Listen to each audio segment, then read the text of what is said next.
Camille had been married for 19 years before losing the love of her life to a sudden heart attack. And Taylor had spent most of hers either being raised by a workaholic father or working in a male-dominated field from the moment she decided the U.S. Marshals was the career she wanted. "Not going to happen at the rate I'm going," she whispered at the closing kitchen door. In any case, marriage wasn't her endgame. Talk about skills. That would take some she had not inherited from her MIA mother or her older sister, who'd joined the Marine Corps and left home as soon as she could put on her running shoes and escape. 10 minutes later, Taylor parked in front of the craftsman house Gabe owned and had converted into a duplex. She'd signed the rental agreement the day she rolled into town to take the job of temporary sheriff.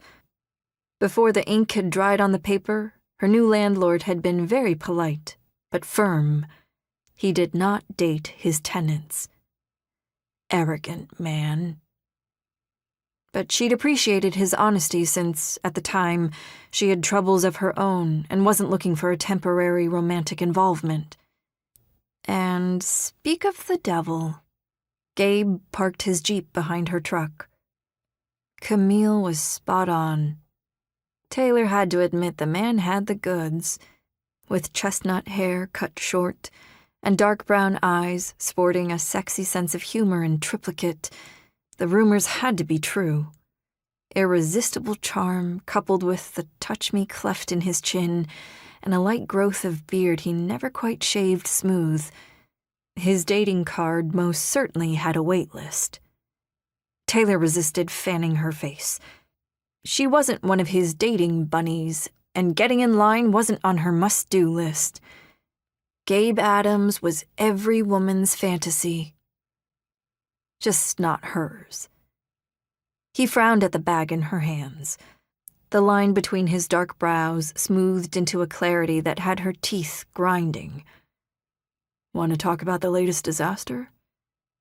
A startling idea braked to a halt in her head. Shoving the crazy thought into a mental locker, she shrugged. "He had to rush off to an estate sale." "Likely story."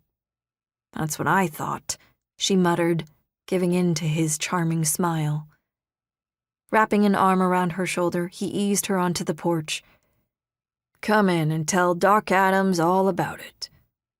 For a moment, she almost forgot they had a very practical, platonic friendship. It would be so easy to lean into Gabe's comforting shoulder and stay there. She caught herself just in time.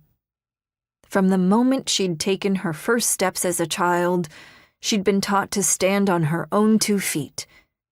Her mother, leaving her and her sister behind at an early age, had reinforced that education. The frisson of awareness curling her toes before she came to her senses fizzled after a brief second. Thank God,